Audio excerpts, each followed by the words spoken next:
자, 전체적인 그림을 좀 보겠다고 제가 말씀을 드렸는데 사무엘서는요, 사무엘 상하로 분책되어 있습니다. 그러니까 두 개로 나눠져 있습니다. 원래는 한 권이었습니다. 그리고 중은 없어요. 여러분 무협지 많이 좋아하시는 분들은 상하만인데 중은 어디 갔냐?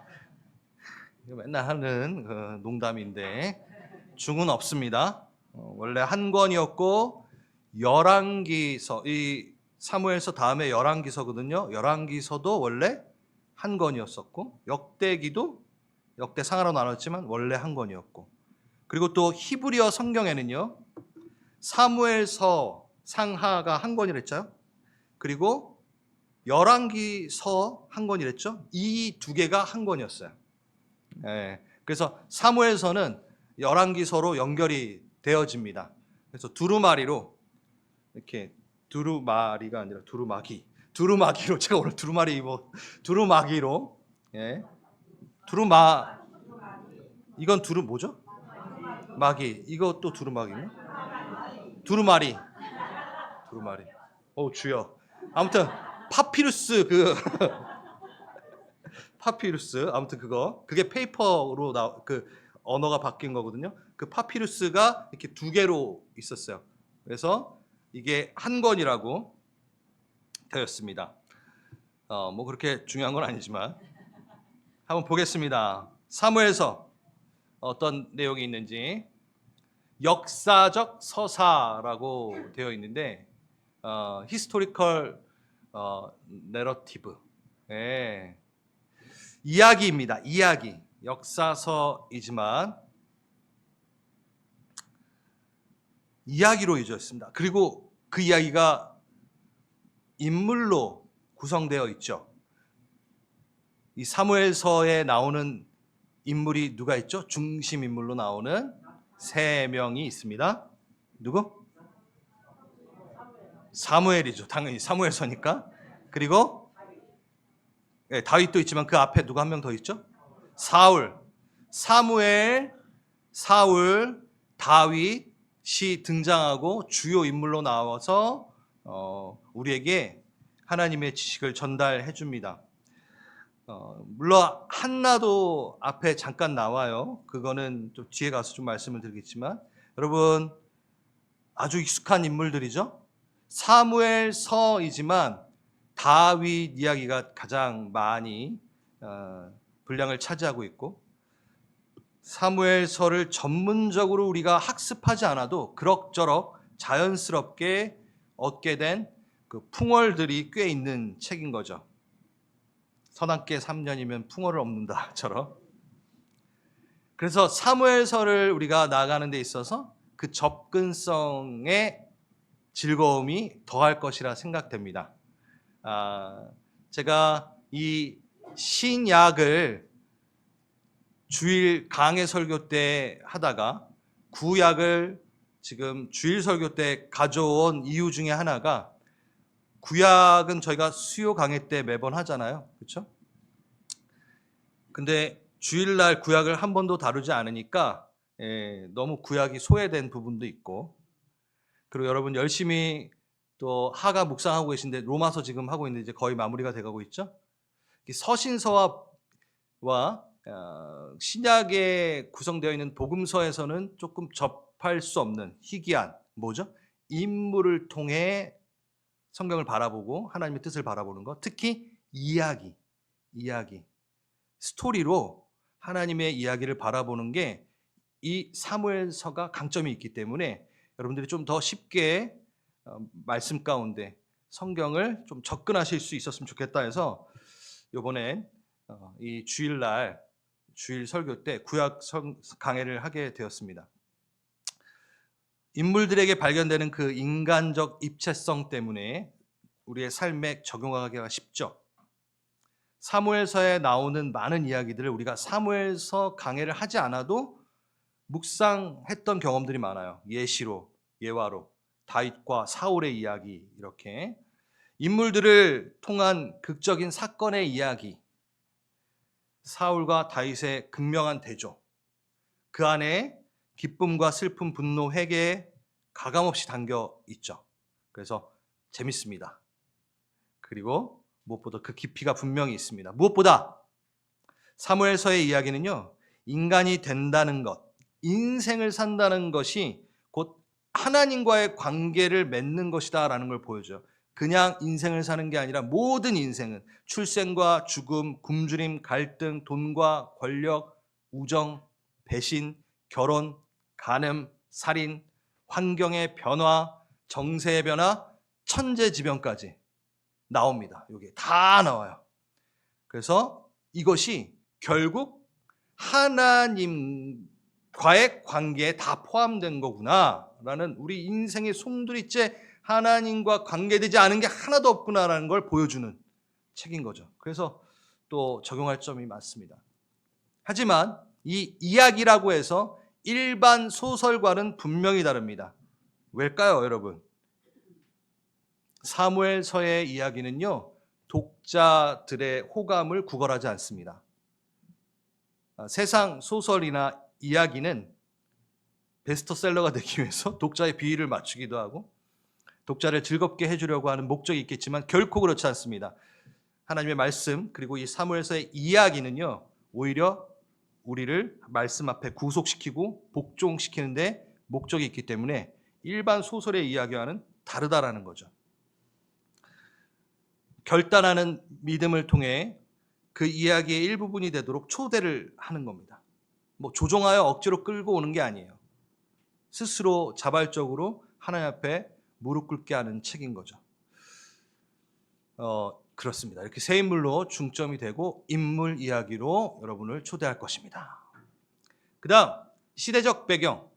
제가 보통 시대적 배경을 시간을 좀 많이 써서 얘기하는데 오늘은 그렇게 하지 않고 진행되면서 다음 주, 다다음 주 진행되면서 이것들을 같이 좀 보려고 합니다. 그래도 짧게 이 사무엘서는요, 주전, 예수님 태어나시기 전 몇 년 전? 1000년 전 얘기입니다. 그러니까 우리에게는 몇 년 전? 3000년 전 얘기입니다. 이거를 얘기하는 건요, 여러분 요즘 MZ 세대와도 얘기가 하려면 해석이 필요하잖아요. 요즘엔 또 알파 세대라 그러는데, 그래서 해석이 필요합니다. 우리의 문화, 우리의 시대적인 관점으로 보면 안 돼요. 그래서 이 부분은 제가 강의 때 맨 처음 시작할 때 개관할 때 항상 많이 말씀을 드렸던 것 같아요. 그래서 요거는 조금 스킵하고, 제가 밑에다 근데 이렇게 예수, 다윗, 아브라함, 노아, 아담 이렇게 적어놨잖아요. 이거 왜 적어놨게요? 네, 언약, 정말 언약도 있고 뭐죠? 다 천년 단위입니다. 예수님 1000년 전에 다윗 전에 다윗 1000년 전에 아브라함 1000년 전에 노아, 1000년 전에 아담. 그래 가지고 여러분 이렇게 또 생각을 하시면 좋을 것 같아요. 작성 시기와 수용사가 너무 어렵지만 이게 넓히 이제 읽혀지는 시기, 이 사무엘서가 쓰여지고 읽혀지는 시기, 이게 좀 중요해요. 요 사무엘서는. 그러니까 분열 왕국 때부터 바벨론 포로기 이후까지, 그러니까 작성을 한 번에 하지 않았죠. 이게 점진적 집필 과정이 있어요. 이게 모으고 이게 작성되는 그 시기가 있는데, 되게 중요한 게 언제 널리 읽혔냐면 인간의 왕의 한계가 느껴졌을 때, 왕이 없을 때, 다 망했을 때, 그때 많이 사무엘서를 읽었다라는 거죠. 이게 아주 중요한 포인트가 될 겁니다. To be continue. 이건 다음 주에 하게 될 겁니다. 자, 제가 표 좋아하는 추승호. 한눈에 딱 보일 수 있기 때문에 너무 좋아요. 사무엘상만 좀 먼저 보겠습니다. 뭐로 시작하죠, 여러분? 한나의 기도. 사무엘 하는 누구의 기도로 끝나게 해요? 다윗의 기도. 한나의 기도와 다윗의 기도가 이렇게 감싸고 있습니다. 이것도 너무 재밌는 얘기고요. 4장, 6장에는 언약궤 이야기가 나옵니다. 우리 교회가 너무 사랑하는 이야기, 언약궤 이야기. 언약 이야기, 그 언약궤를 빼앗기는 이야기, 말도 안 되는 일이 생깁니다. 이 얘기가 있을 거고, 미스바의 개혁, 에벤에셀 돌 세우고, 여러분 에벤에셀이 그 뭐 옷 이름이 아니에요. 에베네셀 온 맞나요? 가구 이름인가? 네? 뭘 샥샥샥 그러시는데 너무 옛날 얘기인가? 에베네셀. 에베네셀 있지 않아요, 뭐? 오래됐죠. 넘어가겠습니다. 이런 거에 시간 끌면 안 돼요. 예. 그리고 너무 중요한 8장에 왕을 요구합니다. 오늘 이 요 왕의 등극에 대한 부분, 왕조의 출현에 대한 부분을 좀 나눌 거고요. 그리고 이제 사울이 등장을 하죠. 그러니까. 그렇죠? 그 사울이 지명을 받고 증명합니다. 싸움에서 이기면서 증명합니다. 그리고 바로 왕에 씁니다. 확증이 되어집니다. 아주 빠른 단계로. 그리고 나서 이제 쭉 보면은 15장에 하나님이 사울을 버리심, 순종이 제사보다 낫다. 그 이야기가 나와요. 그리고 나서 이제 다윗이 등장합니다. 예, 다윗이 등장해요. 다윗의 기름 부음, 지명이 있죠. 이새의 줄기에서 나온 하나님의 그 언약의 계획에 따라 다윗에게 기름이 부어지는 장면이 나오고 골리앗 나오고 뭐 이런 장면이 나옵니다. 골리앗에서 증명해요. 기름을 부음 받으면 지명되고 골리앗을 무찌름으로 증명합니다. 그리고 나서 한참 뒤에 사무엘 하에 가서 왕위를 받습니다. 확증이 됩니다. 이 길이가 사울이랑 완전히 틀려요. 지금 추 목사님 뭔 소리 하는데 할 겁니다. 한번 이렇게 먼저 서머리를 하는 거기 때문에.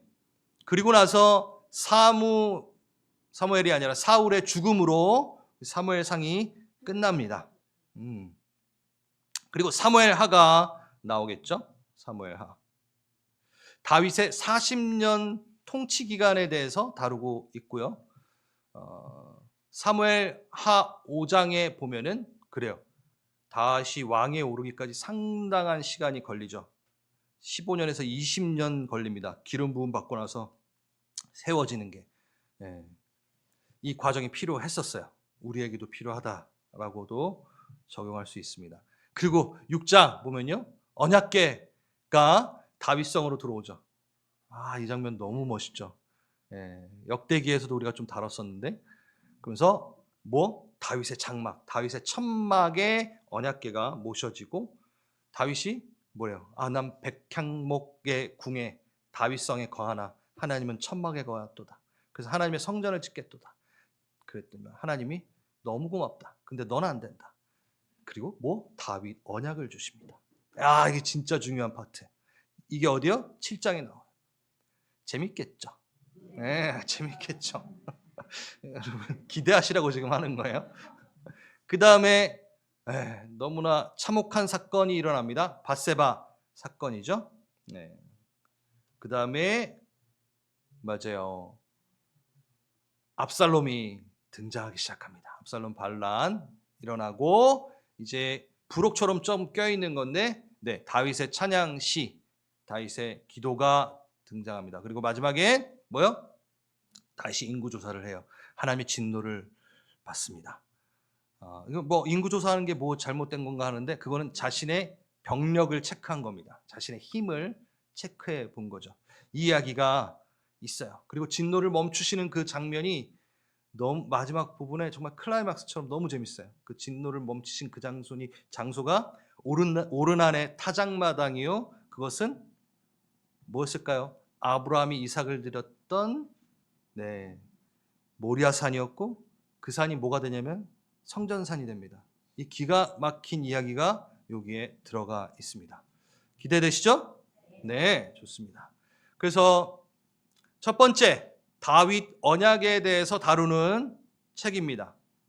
방금도 얘기했지만 우리가 읽었죠. 7장 16절. 그리고 또 제가 방금 얘기했죠. 메시아에 대해서 이사야가 예언을 하는데 이새의 줄기에서 한 싹이 나며 그 뿌리에서 한 가지가 나서 결실을 맺을 것이죠. 메시아, 예수 그리스도에 대한 부분을 이야기합니다. 이것은 다윗 언약에 이어져서 예수 그리스도로. 자, 성경에 언약이 그 맥으로 이어지는데 어떻게 언약이 구성되어 있죠? 6가지 언약? 자, 빨리 주의 말씀을 따라 성, 창, 노아, 아브라함. 창은 뭐냐? 창조어냐? 노아어냐? 창노아 시다세. 빨리 하세요. 노아, 그 다음에 시 뭐예요? 신의 산어냐? 다윗어냐? 그 다음 세어냐? 예. 창노아 시다세. 창노아 시다세. 우리가 많이 했잖아요. 거의 다 하셨으면서. 창노아 시다세. 그 중에 다. 그 다음에 세어냐. 이 다윗 언약이 갑자기 폭 튀어나온 게 아니라 어디요? 창조 언약부터 이어져서 아브라함 언약, 신의 산 언약, 그리고 다윗 언약. 이 줄기, 한 줄기. 근데 이세가 누구예요? 다윗의 아빠잖아요. 네, 거기에서 메시아. 그러니까 다윗의 언약에 대해서 이야기합니다. 그리고 마태복음 1장 1절에 같이 읽어볼까요? 시작. 네. 그래서 여러분, 이 책은요, 예수 그리스도를 바라보게 합니다. 사무엘서는요, 다윗의 언약의 완성이신 예수 그리스도의 이야기이죠. 호산나 다윗의 자손께. 예. 두 번째, 왕정의 출현입니다. 오늘은 이 왕정의 출현에 대해서 좀 다루려고 하는데요. 이스라엘은 왕정 국가가 아니었죠. 네. 이 왕정이 시작되고 새롭게 확립되어지는 과정이 이 사무엘서에 담겨 있습니다. 사사라는 중보적 존재가 있었죠. 저희가 그 말씀에 이렇게 성경에 아직 익숙하지 않은 분을 위해서 제가 사사에 대해서 조금 얘기를 해야 되겠다라고 싶었습니다. 하나님은요, 사사라는 이 중보적 존재를 통해 하나님이 왕이시고 직접 다스리는 신정 정치의 나라, 언약에 따라 움직이는 나라로 이스라엘을 만드시고 그렇게 유지하기를 원하셨는데 이들이 왕을 원했죠. 왕을 원했죠. 가나안 땅에 도착했습니다. 여호수아서 여러분, 가나안 땅에 도착했어요. 광야에서 있다가 가나안 땅에 도착했어요. 그래서 12지파에게 땅을 나눠주면서, 잘 생각해 보세요. 그 12지파의 각 지파마다 한 명씩 리더를 세워서 담당하게 하고 관리하게 하고 통치하게 하면 간단했죠. 어려움이 없었을 것 같아요, 전. 그리고 가끔 모여가지고 회의하고. 근데 그렇게 안 했어요. 각 지파마다 리더를 세우지 않았어요. 짱을 안 세웠어요. 누구? 사사만 세웠습니다. 사사도 매번 있었던 게 아니라 위험이 있을 때, 다시 외세의 위험이 있을 때 그것을 보호하기 위해, 그리고 하나님의 뜻을 어겼음에 대해서 이야기하기 위해 사사라는 사람을 세웁니다. 그러니까 한마디로 해서 왕의 제도가 없었고 주변 나라처럼 통합되어지는 어떤 제도도 없었던 거예요. 어설픈 연합체라고 표현하고 싶어요. 그러니까 어설픈 연합체로 두셨어요, 그냥. 왜? 이 어설픈 연합체의 모습으로 하나님을 철저하게 신뢰하도록 만드신 거예요. 하나님을 바라보게 하신 거예요. 사람 바라보게 하는 게 아니라 하나님이라는 리더, 하나님이 왕이시다라는 걸 가르쳐 주기 위해서 계속 했다라는 거죠. 여러분, 사사가 몇 명이었게요? 여기 답 썼는데? 12명이었어요. 그럼 각 지파마다 한 명씩 세워놓으면 되는 거예요. 12 세우실 거면 진작에 세우시던가 뭐. 그게 아니에요. 사건이 있을 때마다. 근데 12명이야 또. 12지파, 12사도, 네, 12사사, 네, 12, 네, 아무튼 12제자. 다 여러분 보겠지만 여러분 익숙한 사사들이 있죠. 네. 마지막이 삼손은 어땠나요?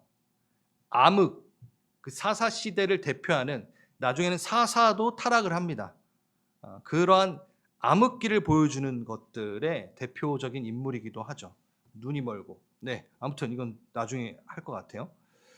어설픈 연합체를 통해 뭘?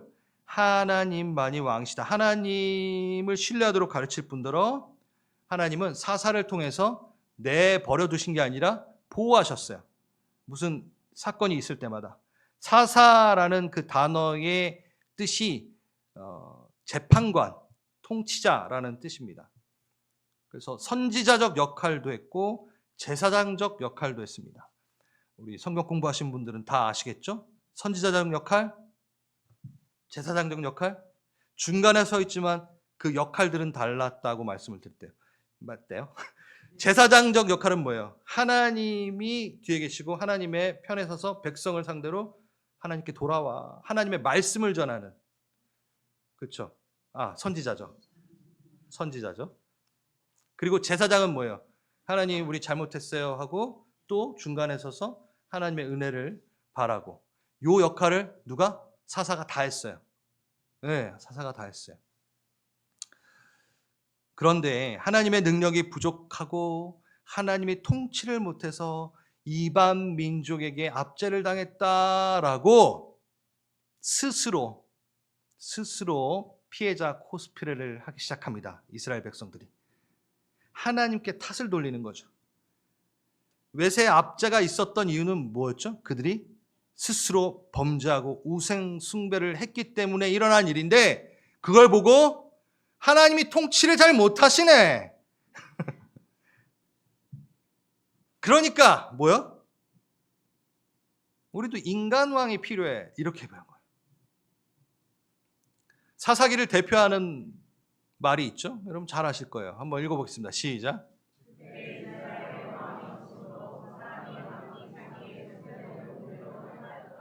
네, 이 말이 계속 사사기에서 반복이 됩니다.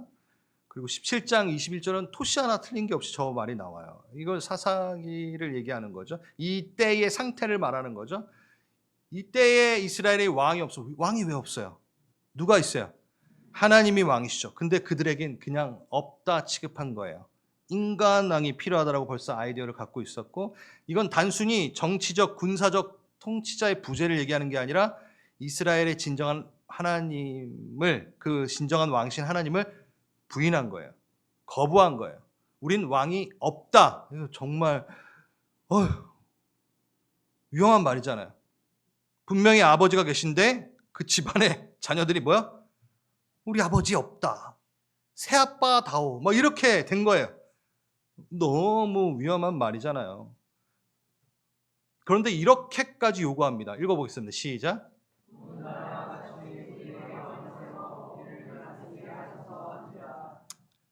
이걸 자세히 뜯어봅시다. 무슨 나라? 모든 나라. 그러니까 다른 나라와 같이 우리에게도 왕을 세워주십시오. 하나님을 모르는 나라의 시스템을 원합니다. 네? 다른 나라와 같이. 이게 더 심각한 거예요. 그러니까 하나님의 시스템, 하나님의 율법, 하나님의 법이 아닌 것으로 다뤄지는 저 나라들처럼, 저 세상처럼 되고 싶습니다.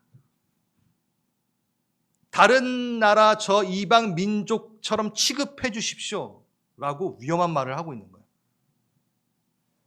사사시대가 종언을 고하고 왕정으로 이행되는 이 사건은 이스라엘의 근본을 바꾸자라는 얘기예요. 충격적인 말입니다. 그냥 그렇구나라고 말할 수 없는 거죠.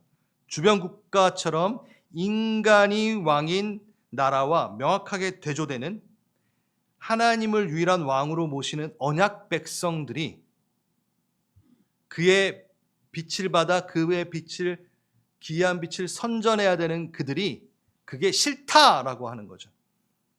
우리 이야기죠. 우리 이야기. 부러워하잖아요. 어쩔 때. 하나님 없이도 떵떵거리며 잘 살고 있는 그들을 보며 하나님께 손가락질을 하잖아요. 억울해요. 불평불만하며 나 저 시스템 주세요 라고 우린 이야기할 때도 있습니다. 이들의 이런 요구를 하나님이 어떻게 들어주십니다. 하나님의 뜻이 아닌 이스라엘의 요구로 시작되었다는 게 포인트입니다. 이게 포인트예요. 허락은 되었으나 용납된 것은 아닙니다. 그러니까 흔쾌히 승낙된 게 아니라 억지로 허용된 것이죠. 이 내용이요, 사무엘상 8장에 나오는데 그 사무엘과 하나님과의 그 가슴 저린 대화가 나와요. 널 버린 게 아니야 사무엘아, 날 버린 거야 막 이러면서 하나님이 사무엘을 오히려 위로하면서, 이게 왜 허용되었는가 나중에 8장에서 하겠습니다. 사무엘에게 하나님은 그걸 허용하되 어떻게 얘기하시냐면, 자, 걔네가 한 번만 더 생각할 수 있게 왕의 제도가 얼마나 위험한지 사무엘에게 말하게 해요. 그럼에도 불구하고 걔네가 다른 나라처럼 인간 왕을 원한다면 어쩔 수 없다. 허용해라 라고 얘기해요. 그 내용이 사무엘상 8장에 다 나오는데 인간 왕의 제도가 있을 때 어떤 일이 일어난지를 사무엘이 백성들에게 얘기해요. 뭐예요? 왕은 백성들의 모든 걸 취할 것이다. 뺏을 것이다. 너희 아들은 데려가서 병사로 다른 공중의 노예로 노비와 나귀를 취하고 온갖 부역에 동원할 것이다. 세금 징수할 것이고 토지 독점권을 갖게 될 거고 수학의 11조 다 왕이 취할 것이다. 이거를 그대로 말해줘요. 이렇게 될 거야. 근데 이스라엘 백성은 뭐? 왕을 달라, 왕을 달라. 또 이렇게 하죠. 착취 공동체로 바뀌겠다라는 거예요. 언약 공동체가 자발적으로 순종하고 충성하여 가는 하나님 앞에 나아가는, 그리고 하나님이 보호해 주시고 상 주시는 그 관계를 버리고 이렇게 가겠다는 거예요. 왜 그런지 참 우리는 왜 그랬을까 하지만 이게 우리 모습의 행태예요. 우리도 똑같아요. 한번 이 부분에 대해서 제가 좀 어떻게 얘기하면 좋을까 한번 고민을 해봤어요. 하나님의 법, 하나님의 룰, 하나님의 질서, 하나님의 공식, 명확한 하나님의 공식, 이거에 대해서 좀 얘기를 하겠습니다. 하나님은요, 간단합니다. 하나님은 조금 이렇게 말씀드리면 단순하세요. 심플하세요. 하나님을 잘 섬기면 뭐예요? 형통. 우상 숭배하면 어김없이 외세 침략. 이게 사사기에서 보여주는군요. 고통과 순환이 있고, 그러니까 그에 깨달아 회개해서 하나님 앞에 나오면 하나님 불쌍히 여기시고 사사들을 보내서 백성 구원하고, 이게 신명기적 사관으로 쓰여진 책이라고 제가 말씀을 드렸던 거예요. 간단해요. 하나님의 법. 하나님은요 언약대로 하십니다. 이거 감사로 안 오죠, 여러분. 이게 감사해요라고 해야 돼요. 그 얘기할 거예요. 하나님과 관계하기가 좋아요. 오히려 법 때문에, 하나님의 언약 때문에. 왜? 변덕이 아니라 일정한 법, 일정한 공의, 일정한 질서가 있기 때문에 하나님을 대할 때 너무나 감사하고 좋습니다. 여러분 법, 공의 막 하면 벌써 이렇게 하면 평소에 여러분이 어떻게 사시는지 모르겠지만 농담. 이방인, 이방신, 이방왕은 어떻다 그랬어요? 지 마음대로. 변덕쟁이야. 자기가 기분 안 좋으면 화내. 아무 근거 없이 벌 줘. 횡패를 부려. 자기 이득, 이기, 착취, 그거를 서슴지 않아. 이게 뭐요? 이방의 룰이에요. 그래서 신의 기분을 달래기에 눈치 보며 섬기는 게 우상숭배라는 거죠. 애걸복걸한다 그러는 거죠.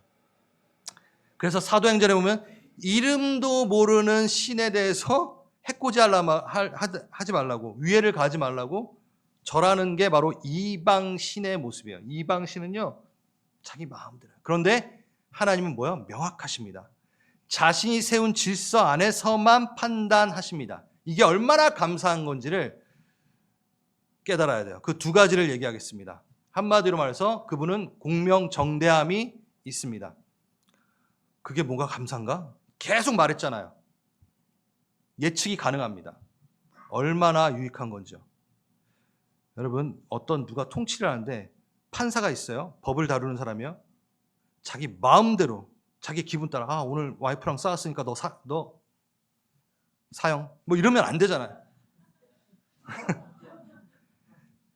이방신들이 그렇다라는 거예요. 근데 하나님은 절대 그렇지 않다는 거예요. 공평하고 명백하며 바르고 사적인 감정 없이 이익에 치우치지 않으시고 이득에 치우치지 않으시고 누구나 납득 가능한 객관적인 기준에 따라 처리하는 공명정대함. 이건 제가 그 단어를 찾아봤어요. 법치가 여러분 간단해요. 법치가 잘 서 있는 나라, 그렇지 않은 나라, 여러분 확 틀리잖아요. 여러분 북한에서 살기 쉽나요? 안 살아봐서 모르겠죠? 공명정대함이 없으니까 불안해요. 중국, 이란 다 불안하잖아요. 공정성이 없잖아요. 일관성이 없잖아요. 어떤 권력자 한 명이 지 마음대로 뭔가를 할 땐 다 무너집니다. 그런데 하나님은 그렇지 않다는 거예요. 공명정대하시다는 거예요. 그러니까 이게 감사여야 돼요. 감사여야 되죠. 감사 아니에요, 여러분? 두 번째 정말 감사해야 되는 거. 그 공명정담의 공의가 잘 서 있는 것으로 끝나지 않습니다. 사랑을 같이 세우십니다. 공의와 사랑에 대한 거. 율법만 세우신 게 아니라 제사를 가르쳐 주십니다. 저번 주 말씀 공부할 때 했는데 법을 어겼는데 처벌받지 않는 방법을 같이 주십니다. 여러분, 눈을 뜨셔야 돼요. 출애굽기, 레위기, 신명기 다 율법이 있잖아요. 하나님의 법. 하나님의 율법은 뭔가요? 거룩한 법입니다. 네? 로마서에서 보면은 그 율법을 통하여 우리가 죄인임을 깨닫기 때문에 율법이 죄요? 그렇지 않으니라. 죄가 이미 있었느니라. 우린 율법 때문에 죄인이 된 게 아니고 우린 이미 죄인이었고 그 다음에 율법 때문에 내가 죄인임을 깨닫게 되는 거니 그것은 좋은 도구다라고 얘기하는 거예요. 그래서 예수님이 율법을 폐하러 오신 게 아니라 율법을 이해시키고 완성시키러 오신 거죠. 이 얘기가 뭐냐? 제사를 주셨다라는 거예요. 출애굽기 때 율법, 성민법, 거룩하게 살아라가 먼저 있었나요? 아니에요. 구원법이 먼저 있었죠. 뭐죠? 유월절 어린 양의 피로 구원을 다 받은 자들에게 주는 선물이었습니다. 이제 거룩한 사람처럼 하나님을 닮아 이렇게 살자라고 율법을 주신 거예요. 구원을 먼저 하셨고 그 다음에 그들에게 거룩한 성품으로 자라나라라고 시내산에 주셨죠. 그 주실 때도 이들이 그 율법을 어기고 무너질 것을 당연히 아셔서 율법과 함께 패키지로 뭘 주세요? 제사법을 주십니다. 그럼 제사도 율법 아닙니까? 이러시면 안 돼요. 제사는 뭐요? 법을 어겼는데도 처벌받지 않는 방법을 주신 거예요. 죽지 않는 법. 그러니까 제사법은 뭐예요? 은혜의 법인 거죠. 율법으로 두면 안 되는 거예요. 그러니까 제사만 지나면 무조건적 용서가 되는 거예요. 그게 바로 은혜 언약이라 얘기하고 그것을 은혜 언약의 근거로 얘기하는 겁니다. 하나님의 법은 은혜인 거죠. 할렐루야! 그게 바로 십자가인 거죠. 그게 바로 예수 그리스도시죠. 그래서 사무엘서는요, 또다시 예수 그리스도를 보게 합니다. 그럼 처음부터 율법을 주지 마시지 이러시면 또 안 돼요. 율법은 뭐죠? 맞는 법이에요. 여러분 10계명 중에 틀린 게 뭐 있나요? 없어요. 살인하지 말라. 하고 싶으세요? 이웃 것을 탐내지 말라. 부모를 공경해라. 여러분 다 맞는 거예요. 누굴 위해? 날 위해. 하나님 위한 법이 없어요. 하나님이 여러분이 도둑질 안 하면 뭐가 이득이 있어요? 다 하나님 건데. 막 살인해. 가슴이 너무 아프죠. 하나님. 근데 그건요, 하나님을 위한 법이 아니라 다 하나님을 닮아가기 위해 주신 아름다운 법일 수밖에 없어요. 여러분 10계명은요, 여기 개신교회 성경책에도 앞에 꽂혀 있어요. 중요한 거예요. 그거 왜 율법이야 하고 버리면 안 돼요. 맞습니다. 제가 하나님의 기준, 율법은 감사다. 그러니까 하나님의 통치는 감사다. 감사해야 돼요. 감사해야 돼요. 정말. 그래서 다시 왕정 출현에 대해서 이야기를 하겠습니다. 좀 길지만 이스라엘 백성은 이 은혜를 깨닫지 못합니다. 이 율법과 제사를 통하여 나를 살리시는 은혜의 이야기를 깨닫지 못합니다. 그리고 뭐라고요? 다시 다른 민족과 같은 시스템을 갖겠다라고 얘기합니다. 하나님은 이렇게 변질되고 착각하게 될 줄 이미 아셨습니다. 자신이 버림받아짐을 받는 것을 하나님은 미리 아셨어요. 그래서 신명기에, 여러분 신명기는 모세오경 요 앞에 있는 거예요. 광야에서 말씀하신 거예요. 지금 사무엘서는 뭐예요? 네, 왕정이 일어나는 가나안 땅 들어가서 나중 얘기예요. 근데 이때 얘네가 이스라엘 백성이 자기를 버리고 인간 왕을 세울 거라는 걸 미리 아시니까 신명기에서 미리 말해놨어요. 미리 뭐요? 내 하나님 여호와께서 내게 주시는 땅에 이르러 그 땅을 차지하고 거주할 때에 만일 우리도 우리 주위의 모든 민족들과 같이 우리 위에 왕을 세워야겠다 생각이 나거든. 저 뒤에 부분은, 그 작은 글씨는 이렇게 하면 안 돼, 이런 왕을 세우면 안 돼 라고 말씀하시는 부분이고, 오늘은 요 부분 하니까 노란색 보면 그가 왕위에 오르거든 뭐해라? 율법서에 등사본을 레위 사람 제사장 앞에서 책에 기록하여 평생 자기 옆에 두고 읽어. 하나님을 경외하라. 왕이 해야 되는 거 뭐? 간단합니다. 경외하는 거. 그 전에 뭐? 법. 하나님의 율법을 옆에 두고. 옆에 두고. 너희가 그렇게 근본을 바꾸자, 왕을, 인간 왕을 세우자라고 할 때, 그때 마지막 보루, 최후의 수단, 너 이렇게 될 건데 정말 그렇게 할 거니? 착취가 될 건데 그렇게 할 거니? 했을 때 하나님이 주신 것, 그래, 그럼 정말 왕을 세우려면 이거는 좀 지켜라. 하나님의 법을 두고 살아가라. 왕이 하나님의 법에 순종해라. 여러분, 순종과 왕이 매칭되는 단어인가요? 그렇진 않죠. 서로 모순되죠. 하지만 하나님은 그것을 진리로 말씀하십니다. 하나님이 원하시는 왕은 순종하는 왕이요 백성을 섬기는 왕이로다라는 걸 명백하게 하나님이 원하시는 왕에 대한 아이디어를 제시하셨죠. 힘과 권력을 지시하고 자신의 뜻을 발휘하고 이게 왕인데, 그것이 아니라 순종의 왕, 섬김의 왕, 자신의 뜻을 꺾고 하나님의 뜻에 복종하는 능력을 가진 자가 왕이어야 된다. 누구? 예수 그리스도. 또다시 구속사적 관점으로 초대를 하고 예수 그리스도를 얘기하고 예수 그리스도와 같이 너희가 이 땅에 살아야 된다 라고 얘기하는 거죠. 너무 중요하고 재밌고, 여러분 교회에서 제가 저번에 얘기했죠. 다람쥐 막 계속 얘기하다가 언제나 답은 예수님 나오는 거. 맞아요. 겟세마네 동산의 이야기입니다. 사무엘서의 왕정 출현에 대한 하나님의 이야기는, 그리고 이 겟세마네 동산의 이야기는 어디와 연결되어 있다고 그랬죠? 요한복음 할 때 했는데 에덴 동산과 연결이 되어 있죠. 동산지기, 동산 하면서 요한복음에서 겟세마네 동산에 서 계신 예수님을 어디로? 에덴 동산에 서 있는 첫째 아담과 비교하였잖아요. 불순종의 동산, 순종의 동산. 기억나시죠? 네. 그 순종의 왕, 예수 그리스도.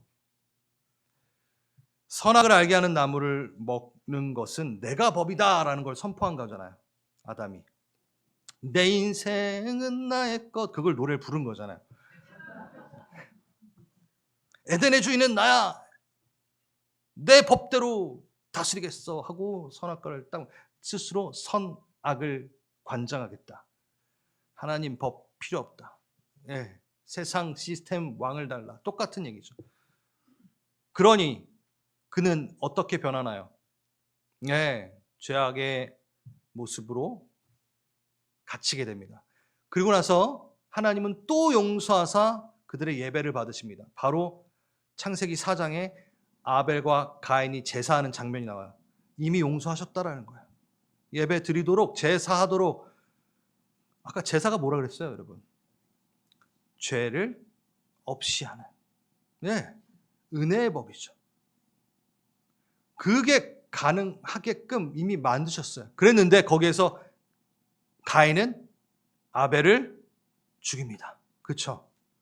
그리고 가인의 후회라고 하여 죄악의 씨가 소개되어지고, 그리고 아담이 다시 셋째 아들을 낳아서 셋째니까 셋의 후예가 진행되며, 셋의 후예에서 에녹이 나오고 노아가 나오고 쭉쭉쭉 다윗.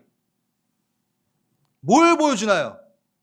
네, 사무엘서의 사울과 다윗의 모습을 똑같이 보여주는 게 전체적인 성경의 또 그림이죠.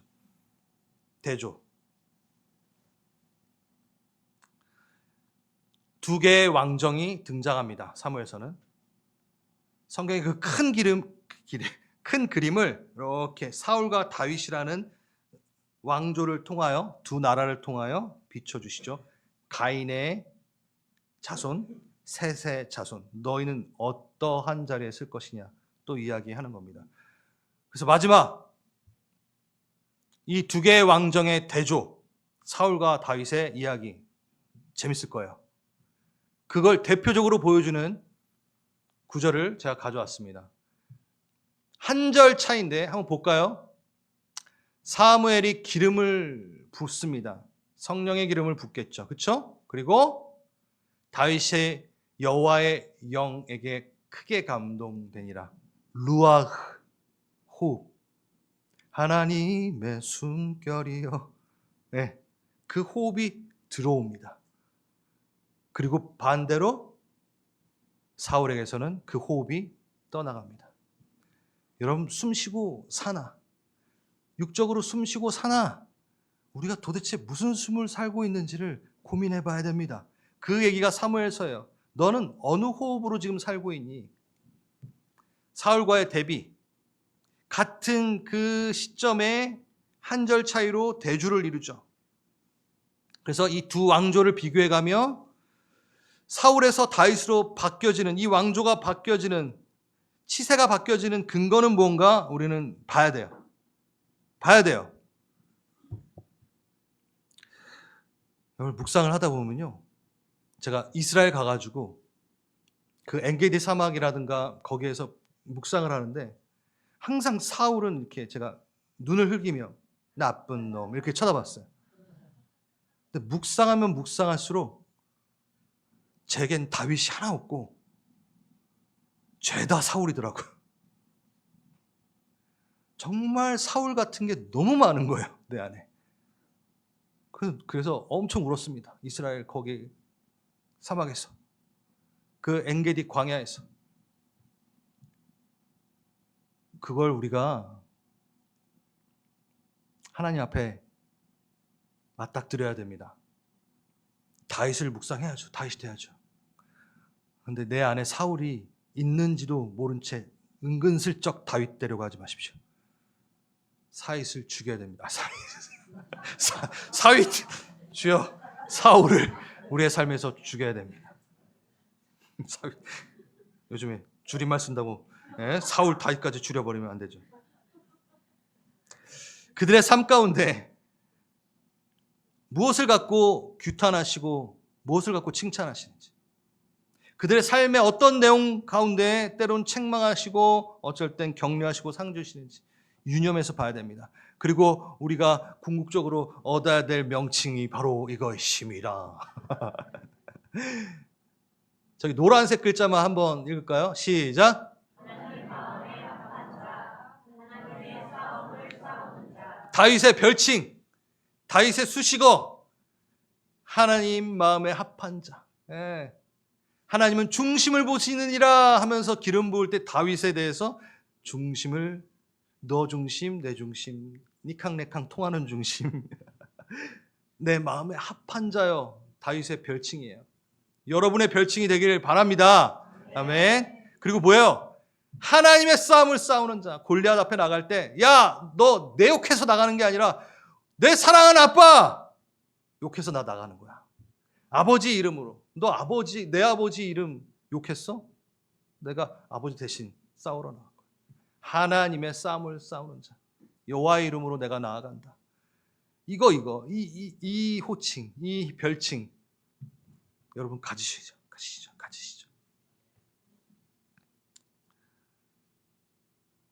이것을 우리는 청지기 정신이라고도 얘기하고, 순종한 왕이라고도 얘기하고, 하나님의 집을 다스리는 제사장, 관리하는 제사장이라고도 얘기하고, 그래서 우리는 왕 같은 제사장이라고 얘기하고, 하나님의 백성이라고 얘기하고, 하나님의 자녀라고 얘기하고, 하나님의 군사요, 제자요, 그리스도인이라고 얘기하는 거죠. 저 모습이 바로 하나님의 사람, 그리스도인의 모습인 거죠. 하나님이 왕, 되게 하는 왕. 우린 왕이에요. 근데 순종하는 왕이에요. 정말 우리가 내 영혼이 정말 갈망하는 별칭이 이게 됐으면 좋겠어요. 예, 이런 거에 좀 욕심 내봐야죠. 다른 거에 욕심 내는 거 말고 이 호칭에 한번 욕심을 내봅시다. 사무엘서 진행하는 동안. 그래서 오늘 우리 적용할 점은 이 두 가지입니다. 간단합니다. 하나님의 숨결로 인하여 그 루아의 호흡을 통하여, 이거 하나님의 영이 아니면 감당할 수 없는 거잖아요. 그렇죠? 하나님, 다시 한번 제가 하나님의 청지기로 하나님의 나라를 관리하는 아바트, 섬기는 경작하는 자로, 왕 같은 제사장으로 제가 우리 가정에 쓰게 하시옵소서. 내 삶의 터에, 열방에, 이웃에게 그 모습으로 쓰게 하여 주시옵소서.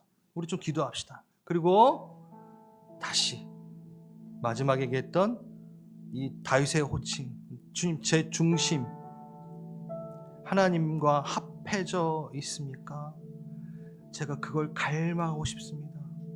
여러분 이미 이 호칭을 얻으신 분 계시겠죠? 근데 더 두텁게 이 호칭이 내 호칭이 되기를 바란다고 기도하십시오. 하나님 싸움을 싸우는 자, 내 자존심, 내 이름, 내 가족 건들면 막 그냥 물불을 가리지 않고 화를 내. 그게 아니라 하나님의 법에 근거하여 맞는지 안 맞는지 객관적인 그 법 앞에 서고 내 싸움을 싸우는 자가 아니라 하나님의 법을 싸우는 자, 하나님의 룰에 감사하며 그 법으로 사는 자, 그게 하나님의 싸움을 싸우는 자죠. 그 삶을 살기 원합니다. 오늘 나눠진 이 묵상 가지고 기도하겠습니다. 그 제사법이 은혜의 법이었음을 또 한번 감사하며 기도합시다. 기도합니다.